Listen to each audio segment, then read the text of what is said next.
Welcome to another episode of Everybody's Trying. Today we're asking the question, who needs a hot shower when you can take an ice cold bath? Why are athletes and influencers suddenly obsessed with freezing themselves every morning? Does cold plunge actually help recovery and inflammation? And is inflammation even always a bad thing? Can it help you lose weight? Does it affect women differently than men? And what's the difference between good stress and bad stress on the body? Most importantly, is there a real physiological benefit that makes the pain worth it? Or is the biggest benefit psychological? I'm Patrick Morris, here with Lissa Bankston, and later, Dr. Kevin Sprouse will join us. This is Everybody's Trying Cold Plunge. Everybody's trying. Everybody's trying, but this conversation is not medical advice. Ask your doctor if this podcast is right for you. Side effects may include more informed decision-making and a better life. Everybody's trying. Do not listen to Everybody's Trying if you are allergic to Everybody's Trying. We're going to be talking all about cold plunges today. But Patrick, immediately, I want to know your take before I get into my take. What's your take on cold plunge? My take on cold plunges is it's one of the things that we talk about that I've never really wanted to add to my regular routine. Maybe that's because I'm a little too soft, but it's something that you see a lot because it looks cool. And then there is some potential benefit and some things we'll get into. Yeah, there's a bit of a wow factor to it. I've looked through the kind of TikTok and Instagram rhythm of it, and there's a lot out there. Let's take a quick listen. This is one of my favorite guys to follow. His name is Robert Love, and he is kind of a Alzheimer's research. He does a lot of brain health, but here's his take on cold plunge.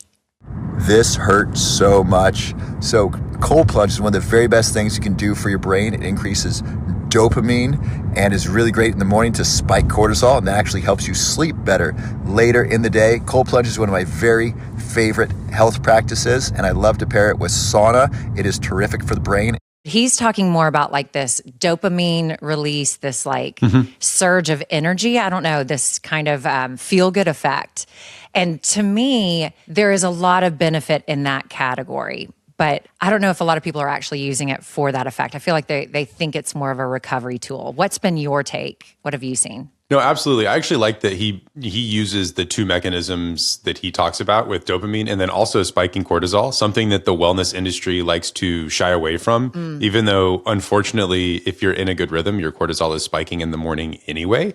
So he's pretty well spot on saying, like, when we talk about timing with these things, that morning is an ideal time to add it into your routine because you're not getting a recovery benefit post-workout, which we'll talk about more when we get into like, I'm using this as a recovery tool to try to get in workout, but you're kind of revving the system up in the morning. The dopamine that he talks about, also just the psychological impact of going to do something that you know is going to be uncomfortable, you know is going to be difficult, and doing that first thing in the morning is really powerful. Like the phrase like eat the frog first, or you hear people like do your hardest task first thing in the morning so that it's out of the way. That's why you see a lot of people exercise first thing in the morning because it's like, all right, cool, I now have this feeling of overcoming something the rest of the day. And I think that's where something simple like a cold plunge, if it's accessible, can be a great tool.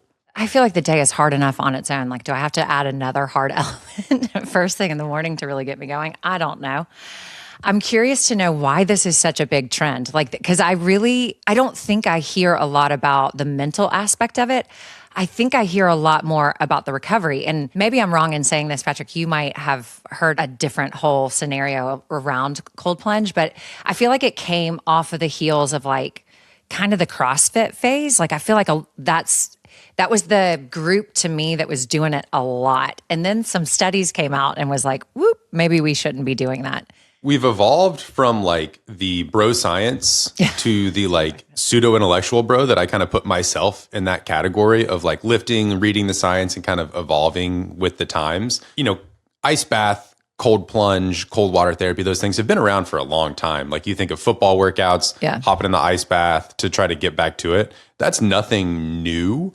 But the wellness kick of it, that it's like, I don't have to be an elite athlete trying to do his workout. I can kind of have those same things, is what really seems to drive the popularity of the cold plunges. Also, people like Wim Hof that came through doing like their breathing in the cold. Like it's an easy thing to add in because it's quick, which is always a big selling point, right? If I can do something that's 5 minutes or less, awesome. It's somewhat passive. Right. I'm just sitting in the water. I don't have to like go and do these other things. Setting it up can kind of be a pain, for those of us that are like doing the bins of ice and whatever. The morning routine that you talked about there is another thing that we see all the time, but it gets long, right? Like my morning routine is this espresso machine in the background here. No, I'm bad. I don't delay my caffeine intake for 90 minutes like old Dr. Huberman tells me to. But, adding in an ice bath, there's a little a patio next to me. Sure, it'd be great, but like right now it's not really in the cards. I'm seeing this morning routine where I'm like, what time does your day get started? Because this is a very lengthy morning routine, and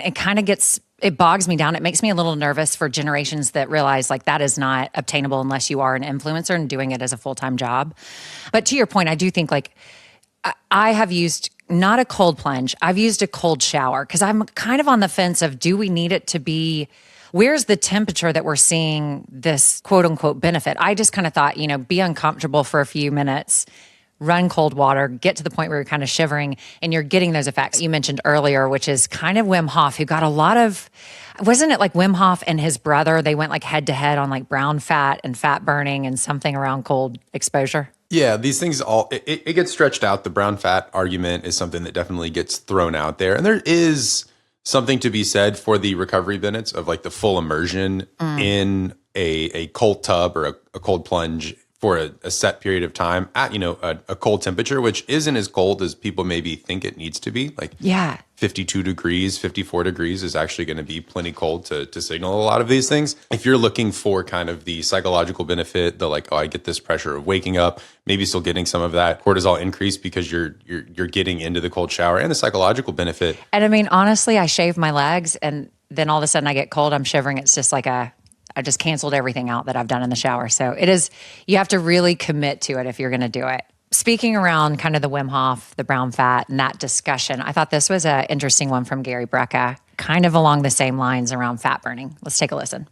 There is nothing on the surface of the earth that will remove calories from your body or burn fat at the rate that getting in cold water will. If you actually read the story about Michael Phelps when he actually went to Beijing to compete in the Olympics, his caloric intake went to 10,000 calories a day. But why did it go to 10,000 calories a day? Not because his training regimen changed, because the pool he was in was 4 degrees colder than the pool he was used to training in. Water is 29 times more thermogenic than air, meaning water removes heat at 29 times the rate of air. When we get into cold water, 4 major things happen. Number one, our liver panics, and it floods the bloodstream with something called a cold shock protein. These are miracle proteins, and you have an endless supply of them every day. These proteins will scour the body of free radical oxidation. They will quadruple the rate of protein synthesis, muscle repair. The second thing that happens is you have a major peripheral vasospasm. So what does this do? It drives oxygen into the core, forces oxygen into the brain. What other time of our life does this happen? Only in delta wave sleep. The third thing that happens is you have this vasospasm, you drive oxygen into the core, but now heat is flooding out of your body. There is no amount of HIIT cardio, there's no amount of intense exercise, weight training, nothing even becomes remotely close to the amount of fatty acid metabolism, brown fat activation that you can get from getting in cold water. Ooh, strong claims. I'm going to go right to you, Patrick, right to you. It's unfortunate when you have something that like does have some benefit, could be a positive, right? And then we just love to overhype it. Like incredibly, we like to throw lots of mechanism of action that are happening, maybe not to the same extent, and then use an example that's incredibly anecdotal with like, oh, it's the water that made Michael Phelps burn more calories at the Olympics, not the stress of the Olympics, not the intensity of the competition, the 4-degree water, which could totally contribute, right? But it's not to this crazy extent that the cold plunge is the only thing that's going to help burn fat. It's the only thing that can do this, because there's other mechanisms that do it. Also, like, to what extent is it going to do? So that's when you hear these things, it makes me, you get a lot of FOMO, right? You're like, oh no, like I'm missing out on the health benefits of doing cold exposure. I have to do that right now. How do I do it? As a female, I get really apprehensive about cold plunging because I think there's another element that we're not looking into when it comes to our cortisol levels. I think there's good stress and bad stress. We talked about that. There is a spike in the morning that happens. I think maybe women operate with a little bit more output at all times, just generally. And I think hormones play a huge role in that. And so there has been some information around whether or not it is really beneficial for us to do it. And it really kind of gets me in the gut when it's presented as a weight loss. It almost seems like that is a dangling the fruit in front of some women of like, now we're going to add this for a weight loss. And I just don't know that I see that happening. Well, that's why it's so hard when somebody's like, oh, it's the best thing for you, and somebody's not talking directly to you, right? Like even us, right? Like I'm not going to say, hey, that's so good for you. but I don't know who you are. I don't know what your situation is. So that's why it's hard to have these big, generalized, strong statements about really any of these things that we talk about. Yeah. So if you were to like make a list of its top benefits, what would you say the top benefits of cold plunging are? You know, that psychological surge, the dopamine hit, kind of the just general shock of it, right? The idea from a recovery standpoint of creating that like constriction, having the blood flow kind of circulate back to the middle of the body. And then when you get out, the warming up, which is where a lot of the benefit actually happens, is that you've tightened everything up and then you get up and there's this surge of things where your body's like, oh, we need to warm up. That's really powerful. And then in a like inflammatory response, like if you think about training, you're trying to generate some like inflammation, right? Like that's a normal response to exercise, right? Like I do something, it's tearing the muscle down and I'm trying to heal back better, right? Getting in the cold plunge or like having like the ice bath post workout helps fight against that because it kind of restricts some of your body's natural like inflammatory and healing responses. The downside is that can also then blunt adaptation if you're in the midst of like a training cycle when I don't have to perform the next day. That's why there's a lot of recovery obsession in sports and performance, because it's much different when you have to train and then perform. But the recovery obsession with wellness, I think, is a bit overstated, because my goal isn't necessarily to recover to be at my best the next day. It's to try to make it to where the training that I did that day has the most impact on building towards my goals, right? So like I'm in a phase where I'm trying to gain some muscle right now. So my goal isn't to be able to do another upper body strength workout the next day. It's for my upper body muscles to grow. So that's where instead of going for the cold plunge after my workout, I like to go for a protein and a carbohydrate drink just to kind of make things easy, which is great because that's something that I can get from our partner at the Feed, somewhere where I love to shop. There you go. And get my hydration mixes, my recovery mixes, my creatine, all the different things that kind of go into that routine that have built up around how do I get this training response to result in the adaptation that I'm looking for, which currently is some hypertrophy. Yeah. Patrick, I've had this conversation so many times. You said it very well. Thank you for that, because it is. One guy put it to me like, you're in the Olympics. Like if you're training throughout the summer, you're going to not ice bath every day because you're not trying to perform. You're trying to gain the strength to be good at your sport. But when it comes to competition, if you're competing day in, day out, cold plunge as much as you need to, because that is going to be one of the ways in which your body reduces inflammation and keeps your performance on a higher level. And so I think we get really confused about the benefit of it and where it should be placed should you choose it in your kind of everyday. And you said it really well. You put it together really well. So thank you for that.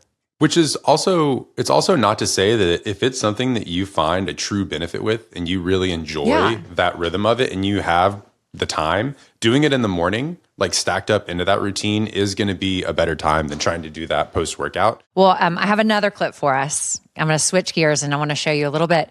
This one I thought was interesting. I think I maybe relate to it a little bit more. We're realizing that, you know, some of the traditional stuff that's been said hasn't really included some of the nuances that females go through. And it may not be females in their 20s and 30s, but certainly when we hit into our mid to upper 40s and 50s and there's a menopausal change happening, there are some other things we have to take into consideration. And so not to overwhelm females, because I think we're just getting thrown a lot of information and nobody's really sitting down and doing a lot of detailed studies because it is difficult to study. So you kind of have to cherry pick what works and what's right. And I've heard a lot of women, because we do suffer from more systemic inflammation, and that happens to be what then has a hormonal response to us. And so cold plunge with this anti-inflammatory kind of bit sounds good, but I'm not quite sure it is. So Patrick, this is Dr. Kelsey Vick, and she has an interesting take on cold plunge for women. Let's take a listen. Contrast that, what happens to women's bodies when presented with extreme cold exposure, energy availability. And our bodies as women are extra sensitive to low energy availability. So when we sense low fuel sources for whatever we're about to do, our body kicks into this survival mode a little bit quicker. So think of that concept and apply it to cold exposure therapy, and that is exactly what happens within our bodies as women. Women's bodies sense that fight or flight and start to mobilize resources even quicker, meaning the stress response tips from good stress to bad stress and dangerous stress really quickly. our body's threshold for sensing that stress is a lot lower than men's. So that good stress turns really quickly to bad stress, especially with extreme cold exposure. So our fight or flight activates more quickly and way more intensely. Our adrenaline and norepinephrine rise, our heart rate and blood pressure increase, breathing becomes more rapid and shallow, and we vasoconstrict, so our blood vessels decrease in diameter and circumference faster and more intensely. Metabolically, we produce less cold-induced thermogenesis than men. Glucose is mobilized quickly to help maintain core temperature. So rather than utilizing it, our bodies sense that we need that for survival to maintain that core temperature. So we mobilize that glucose a little quicker. Fat oxidation might increase, but not as reliably as in men. So fascinating. So fascinating. What's your take? I like the way she uses the phrase threshold, because that's something we've not talked about kind of throughout the rest of this, is like how much you're doing, how much you're giving to your body, and kind of the threshold for that. And how she's looking at it very simply as like women have a lower threshold for these things from a low energy availability standpoint, and also how much stress we need to add to the system to try to get a response that's going to be positive, right? We're trying to do this because we think it's healthy, it's beneficial, it's going to improve your overall wellness. And it's unfortunate that sometimes we're fighting actively against that. Yeah. I think my take on it, just in general, is that I'm going to cold plunge when I'm mentally needing a little bit of clarity. Like I really am only going to use it that. I committed to cold showering after every shower for a full year. I'm sitting on the other side of that thinking like, that was a full year. Did I actually get any real response? And the only thing I can pinpoint is I do remember days where I felt a little down, got in the shower, I was tired from the night before, whatever it was, turned on the cold and I felt, oh, I do feel energized for my day. I did see a lot at the beginning where cold plunge was like this post-workout thing. Like you see these run clubs and their post-workout is coming in with cold plunges. It's kind of a fun social thing that you're going through that hard thing together. So like, I'm not going to split hairs about the marginal gains. Like if I went and did a run club and they had cold plunges that looked clean or like had a something like I was the first one. You were the first user. Yeah. Like that's going to be a fun thing to do. You're going through that struggle together. And like you talk about, you get that rush, you get the constriction, maybe the physiologic benefit isn't 100% supported, but like it's a community driven thing. And I think there's a lack of that. Yeah. With a lot of these different things. Like if it's presented to you, you have the opportunity, you're at a wellness retreat, you're at a nice hotel that has a cold spa in it. I was at a thing in Canada one time that was like a bunch of different saunas and hot tubs, and then they had a cold bath. And it was a great opportunity to do that sort of a thing. And I wasn't thinking, oh no, like I'm not going to get cold thermogenesis and the cold proteins aren't going to be there. The mechanism of action's all off because I did my ride earlier today. Like you'll drive yourself crazy trying to be optimal about everything, but there is still benefit to like, oh, I'm going to just hop in and do this because it's kind of fun, right? Like I'm going to do a sweat lodge with the homies because, why not? Yeah. Well, that I think perfectly sets us up for some other clips. This one kind of got me. I thought this was pretty funny and a great take. This is Cole Gordon talking about kind of the anti-cold plunge stance. So let's take a listen. The stupidest health thing rich people do is cold plunges. I mean, if it makes you feel good, if it wakes your ass up, good for you. But there's no longevity evidence around it whatsoever. And if you're working out, you're trying to get buff, it actually diminishes hypertrophy. Now, the amount that it actually does is kind of debated, but at the same time, it doesn't really help recovery unless you're like trying to train for the Olympics or whatever and you need to gear up for the next practice. In that case, great. But this whole culture around, oh, I'm gonna be this badass dude, beat the mind, go into cold plunge. It's like, look, I'm just gonna go work. So you can get into cold plunge. I'm gonna be over here making money. That's what I'm gonna be doing. You can plunge it out over there. Plunge it out, do your thing. I'm over here typing. I agree with his take.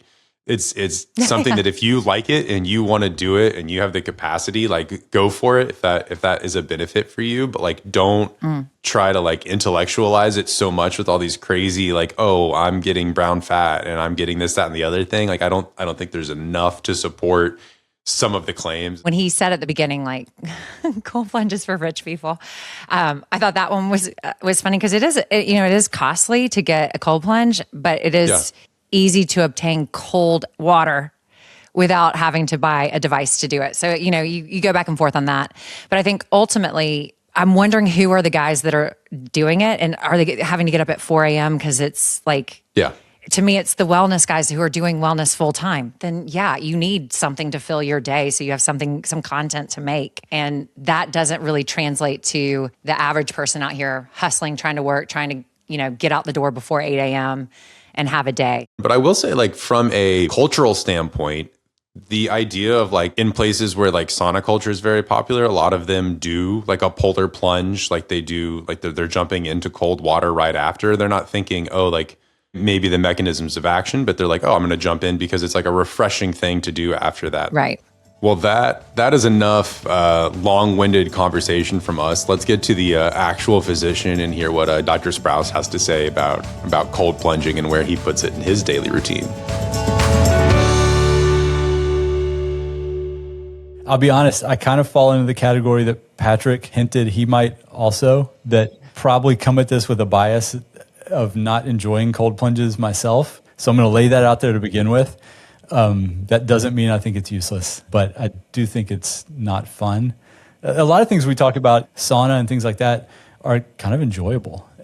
Cold plunge, maybe after I've done like a hot summer run or something, but generally not fun. So I'll put that out there now just so I can expose my biases. It's a great disclaimer. I am not the owner of a cold plunge, so it's easy to swear this one off. When we're looking at a given intervention or hack or whatever you want to call it that we see on social media, we have to step back and say, for what? And we talk about this a lot, but I think cold plunge is good for some things. It's detrimental for some goals. Right? And so kind of figuring out where the evidence lies, where you might want to use it in your day, where you might not. And if you want to add it, it's even a bigger jump or threshold to cross to say, I'm going to go obtain one of these things. It's very different when I talk to an athlete who already has a cold plunge, maybe even just likes cold water, lives on a cold body of water and uses that. It doesn't have to be the cost, but it's already part of their routine or ritual, and we just move where it is in the day to accomplish what they want. So kind of two different discussions there, I think, whether to add it, and then if you are using it or you are going to add it, how are you going to do it and why? I forgot how interesting the conversation turned, because I think it was everybody saw people doing it and there was an assumption around what the benefit to cold plunging was. And they kind of related that directly to muscle recovery. And then when I was at Therabody, we launched the compression boots, and we had to have several conversations about the fact that one is kind of stunting the recovery process, like stunting inflammation from even reaching the muscle for the muscle to then kind of do its recovery process, versus the other is allowing the body to go through its natural recovery process, but just accelerating it by using something like a compression boot where, it's a lot different. And I think it's really fascinating to me that there's a huge population out there that kind of just assumes it falls under one category where, like you said, it's why are you doing it? And like kind of more the mental state of it versus the physical aspect of recovery with it. What are your thoughts on that? Yeah, I think we should even maybe step back for a second and say, what is the process here that we're trying to intervene upon? And so I think a lot of people who are well-meaning, intelligent, have worked out for a long time, don't have a full grasp on what's going on physiologically, nor should they, right? And people who are selling these things probably take advantage of that. So if we strip this down to a really bare bones approach, you work out to create stress, to create some sort of stimulus. And that stimulus will result in inflammation, right? Some sort of inflammatory response to what you just did. Inflammation is neither good nor bad. It's contextual. But you have this response of inflammation, breakdown of muscle, those things, so that your body can sense that, respond to it by getting stronger, and then you benefit from the training you did. So we want that process to unfold in training. And if instead you say, okay, I'm going to work out and then shut down the inflammatory process, which is a major part of the signaling process that tells you to adapt and get stronger, then you blunt the response that you get to that training stimulus. So in other words, if you did a given workout and just let it simmer, didn't do anything to actively recover, short of like a little bit of a stretch and cooling down, but like you didn't apply any anti-inflammatory techniques, we're going to benchmark that and say you get a response of 10, right? If you then do the same workout and you use a cold plunge, maybe load up on antioxidants, all this stuff that you can do to knock down inflammation, then you don't get a response of 10, you may get a response of 7 or 6. Yeah. It's not 0, right? You're still responding, but you're knocking off a fairly significant portion of the response. Now, most people who are working out want to get the biggest bang for their buck. And I would venture that most people who are purchasing cold plunges and whatever else, supplements, think that it's helping them get more efficiency for their workout. But in this case, it's actually counterproductive. However, if it's one of my Tour de France athletes who just did a 6-hour day on the bike and they have a 6-hour day tomorrow, we're not trying to get them fitter from day 1 to day 2. Hopefully they came in really fit. We're trying to knock down that inflammation, return them to baseline so that they can go again tomorrow. And in that setting, the use of all kinds of tools to blunt that inflammatory response and aid the body in returning to baseline is hugely important. So the point being that same tool can be really useful in one case, counterproductive in another, and you have to figure out which bucket you're in to do that or to choose the right tool for the time. If we go back to the question you just asked, though, about kind of the mental side of it, it's hard to know. I mean, you can't, that's hard to quantify, right? Yeah. If like doing hard things first thing in the morning is your hurdle and you feel better for doing it, and I think Patrick said this, that's great. You should probably continue doing it. There's meaning in that, and there is something that helps move you on in your day and with a sense of accomplishment. And that can be cold plunge, that could be going for a run, that could be making your bed. There's all kinds of ways that people cross that first threshold in the day and do something hard for them. I guarantee you for my kids, making the bed first thing in the morning is harder than getting in a cold plunge. So it just kind of depends on what you're trying to accomplish. But I do think there's usefulness there. When we look at the physiological side of it, though, you do get a spike in cortisol, which is, again, neither good nor bad. But you do get a physiological response to that stressor. And so making sure that that gives you what it is you're going for is important. If you're already kind of in a state of fatigue and maybe overtraining, overreaching, and you're using that just to hang on by a thread and kind of get you going in the morning, you're probably playing with fire, right? Like it's going to eventually be an equation that backfires on you. So it's very contextual. Yeah. It's nice to preface this with knowing what you're trying to get out of it when you're using it and what the actual goal is versus what you hear with the cold plunge and the way that it's talked about in social media, that it's like the fix for everything. It's going to make you into a fat burning machine. It's going to create brown fat and kind of fix all of your problems. Being like, okay, maybe it's not going to do all of those things, but that doesn't mean that you throw the baby out with the ice water. Yeah, there you go. That you're going to lose all benefit with the cold plunge. So there are some positives, even though it's easy for me, looking from a more negative lens sometimes to kind of be like, I'll write that off. No, there's totally benefits that you kind of let off with there. I think a good representation of that was Gary Brecka's piece that you all played. I will say, another bias I'll throw out here, my kids know if they want to get me going, just mention Gary Brecka at the dinner table. Just like everybody else's dinner table. That's just normal dinner conversation. It's a normal Thursday night. Right. I mean, the guy is just a walking marketing machine of misinformation. So this clip was really a good way of looking at that, where if you think about snake oil in days past, it was good for everything that ailed you. The way he talks about cold plunge and cold exposure was very much that it does all this stuff. And even stuff that's been shown to be, like you mentioned, brown fat. Brown fat's a real thing. It's very metabolically active tissue that does burn calories. There's not been any good evidence that as an adult, cold exposure increases brown fat to any meaningful level. As an infant, as a kid, you've got a lot of brown fat and it kind of withers away as you age. It's probably supposed to do that. Say you've got 100 grams of brown fat and you move it to 105 grams because of cold exposure. You've got a 5% increase. That's statistically significant. By the book, you just had a significant increase in brown fat. Does it do anything different for you? No. Right? And that's what he's capitalizing on. Admittedly, I made up those numbers, but that's basically what the studies are showing, that you're taking an insignificant amount of something, creating slightly more, in a statistical way that is meaningful for a study, but is practically insignificant. And so, he's hanging his hat on that. He's talking about Michael Phelps, where, Patrick, you made a great point. Like, Michael Phelps didn't suddenly need to eat 10,000 calories a day because the pool was a little colder. He was eating 9,000 calories a day or 9,500 and maybe had to accommodate because stress levels go up with the Olympics.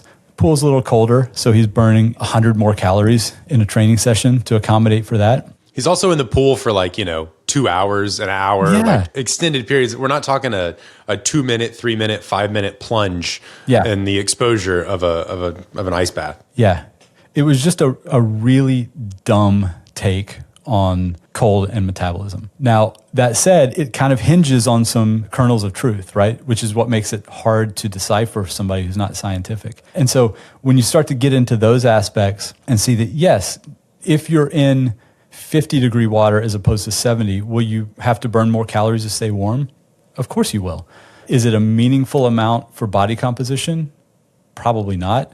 Are you going to stay in there for hours, like Patrick said? Surely not. Right? Like, it's not a tool you can use to recompose your body or to lose weight, even though you can reasonably say that you will burn more calories when you're in cold water. Right. It's just this leap that just doesn't make sense. Oh, Gary, he got us.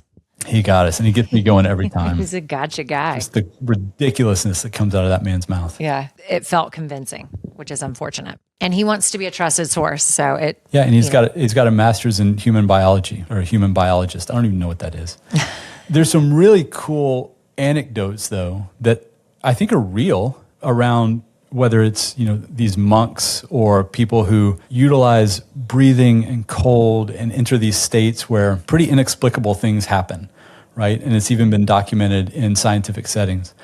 And that's fascinating.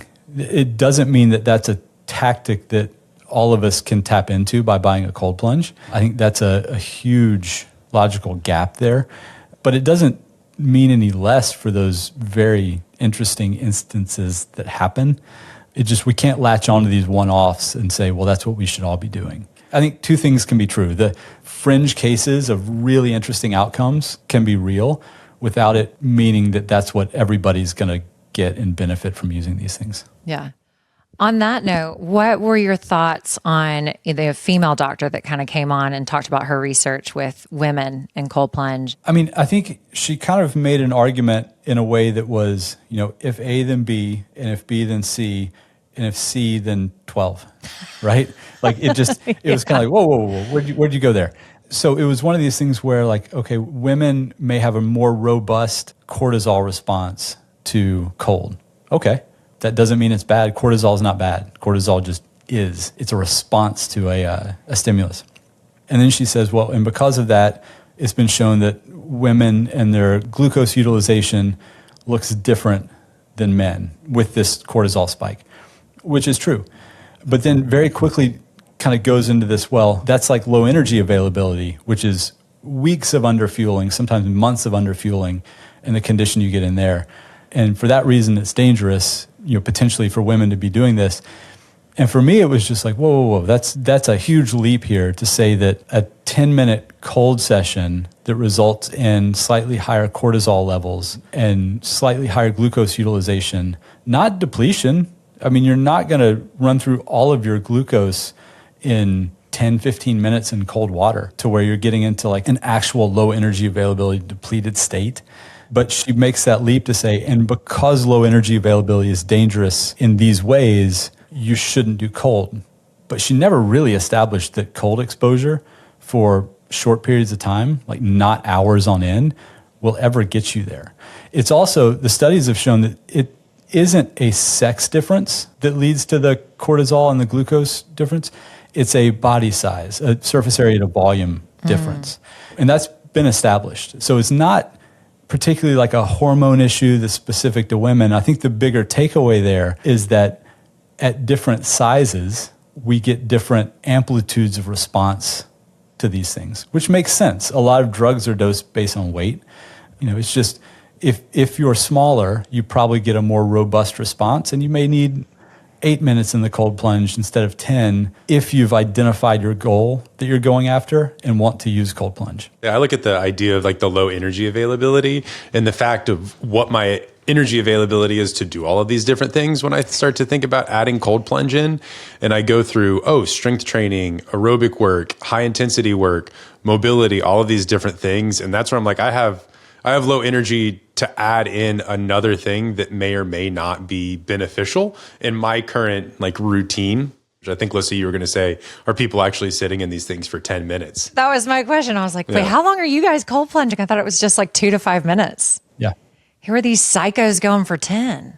It depends on the temperature, right? And so there's always a conversation. One of the first things Patrick and I get asked by patients in my practice is, how cold does it need to be? Right. Well, that's not really the question. Like it's a point of pride, though, that I turned all the way down. Like it's nice when people come in and are like, I'm super proud to have it at 38, and we give them the great news that, hey, you can turn it up to 50 if you want. Yeah. Yeah. Oh. It's really a combination of intensity and duration. If you want to have it at 50 or 55 and spend a little more time in it, that's fine.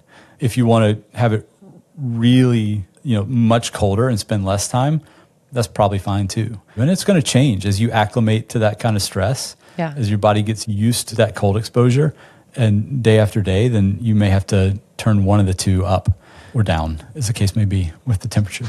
So if you took Lissa and I, so I'll out myself, 35-year-old guy, about 210 pounds, doing cold plunge in the morning, and I asked you straight up, just what's like the optimal place for me to start, knowing that I'm kind of a novice, where would you tell me to go as far as temp and time? Well, I would start with the same question that I'm probably going to ask on any podcast or of any patients is, what do you want to accomplish? What are you doing it for? I'm trying to get that cortisol spike in the morning to get my morning routine right before I hit my red light, my meditation, and my morning yoga. Yeah, perfect. I would probably have you start around 55 degrees, 50 degrees. And honestly, not put a time limit on it to start with or a time goal. I mean, I don't want you staying in indefinitely. The point being, get in there when you kind of start to shiver and feel like you just really have to get out, get out. It's getting to that point where you kind of feel like you just can't stay in there anymore. And I mean, again, being a physician, you'll always hear me say, talk to your doctor about this and that. But there are things with arrhythmias and endocrine disorders and things like that is probably not a good tool for you. You don't want that type of shock. I mean, imagine somebody who's got an underlying arrhythmia that knows they have it. It's not remarkably common or dangerous. It doesn't rear its head often. But you get in water in a tub and you have an arrhythmia that maybe makes you pass out that any other time you'd come to while you're lying down, but now you're underwater, right? Risk is a lot higher there. So it really is worth looking at all the variables around if this is right for you. But in that scenario that you lay out, Patrick, I would say start at 50 and report back to me how long you were able to stay in it, right? Without going through all the reasons of like how far we're trying to get in terms of exposure and all that. I'd make it almost like a trial, say, I want you to do it at 50, stay in until you feel like you have to get out and then report back and let me know what that time was. And then from there, we can start to tweak it a bit. Nice. Keeping it simple. Yeah. This does remind me, Kevin, back in the day when cryotherapy came out, I was doing it and then I was like, hey, what do you think about this? And I'm sure you asked me like, what's your purpose? And I was like, oh, whatever they're marketing said is my purpose. But one thing that stuck out, which I think is part of this conversation, is that if you think you feel better, regardless of what testing we do that then can quantify that better feeling, it doesn't really matter. There's a mental game at play. And like you said, it's the do hard things in the morning. If you're somebody who you're drawn to that and it really does feel like it sharpens your iron for the day, like I'm a huge fan of that aspect of it. Like I do like that it feels like a wellness trend that everybody can kind of do and get to say that they do. And it just adds a little bit of value to this, like, everybody's trying at least to work in a positive direction, rather than everybody's trying McDonald's. So, it's a positive influence there. And I think that's a really good way to frame it. I don't want to come off as overly negative at all, because I do think this is a useful tool for certain scenarios. day-to-day recovery in a competition type setting, it might make a ton of sense. Day-to-day recovery in a really big training block where you're just pushing yourself to the max and you're just trying to accumulate that load, it might make sense there too, even though it's training. Daily exposure for kind of waking up, the mental benefits of it, starting your day off, totally reasonable. Social aspects of it, especially in like a sauna cold plunge type environment. I mean, I know it seems maybe gross, but like we all get in swimming pools. Yeah. We get in lakes. Like, I don't know that it's that bad. Like if it's normally maintained, chlorinated and filtered and whatever, or they change the water in a big ice bucket every day, I'm not too worried about that. So I do think it has its place. Where I kind of bristle is the marketing around it. Right. And it'll cure everything. It'll help you lose weight. No. Yeah. For some people, going out and getting that device is going to be really helpful and a really useful tool. But everybody's different with what they need. So define what it is you're trying to do. See if this is a good tool for it. But don't add things just because somebody else is doing it. Mm-hmm. Yeah. Well, I like that. That is really good information. And thank you for explaining the inflammation, because I think that is really a helpful piece that people probably don't always put together when it comes to why they're even trying something and where to place it in their activity. So if you guys enjoyed this episode, hopefully you can catch us on Apple, Spotify, and YouTube. Dr. Sprouse, Patrick, thank you so much, and we'll see you again soon. Yeah, thank you. Thank y'all. Everybody's trying. Everybody's Trying is for informational and entertainment purposes only and does not provide medical advice, diagnosis, or treatment. Always consult your healthcare provider regarding questions about your health.